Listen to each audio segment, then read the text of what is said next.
ఆ అన్నట్టు అటు మహారాష్ట్ర జార్ఖండ్ రాష్ట్రాలల్లా అసెంబ్లీ ఎలక్షన్లు ఉండే కదా. ఇక పోలింగు గీలింగు ఒడిచిపోయింది. ఇక ముందస్తు జోష్ అని చెప్పేటోళ్ళు కూడా టీవీల ముంగట్కి వచ్చిర్రు.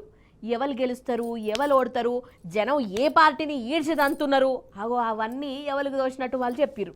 పాండ్రి మరి మనం కూడా జర అరుచుకున్నట్టు చేద్దాం రాండ్రి. ఆహా అగ చూడుర్రి, సినిమా యాక్టర్లు జనంలకు వచ్చిర్రు, ఓటేసేందుకు వచ్చిర్రు. లో మహారాష్ట్రలో అసెంబ్లీ ఎలక్షన్లు కదా.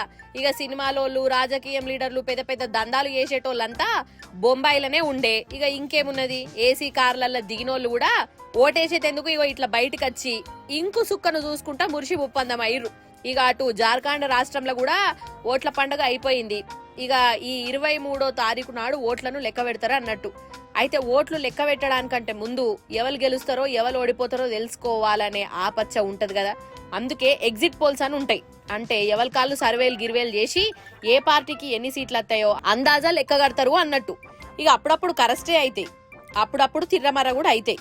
ఇక ఈ ఎగ్జిట్ పోల్స్ ను చూస్తుంటేనైతే అటు జార్ఖండ్లా ఇటు మహారాష్ట్రలా 2 రాష్ట్రాలలో షెయి పార్టీని జనం అవతలకు నూకి పడేసిరట.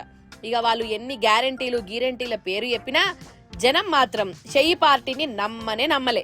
తెలంగాణలో వాళ్ళ పాలన కథ చూసి లేనిపోనివి ఎందుకు నెత్తి మీద పెట్టుకునుడు అని షెయి తెరువుకే పోలేదు అని అనుకున్నారట.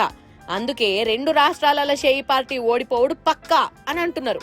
ఇక ఇట్లా ఒకలిద్దరు కాదు, అన్ని సర్వేలలో ఇదే ముచ్చట. రాహుల్ బాబు కాళ్లకు బలపాలు కట్టుకొని తిరిగినా, షెయి పార్టీ పెద్ద లీడర్లు గ్యారంటీల ముచ్చట్లు తీసినా జనం మాత్రం దేకనే దేకలేదట. అది సంగతి.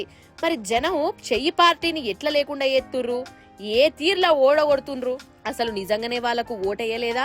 ఇక ఇవన్నీ తెలవాలంటే ఈ శనివారం దాకా ఓపిక పట్టాలే గంతే.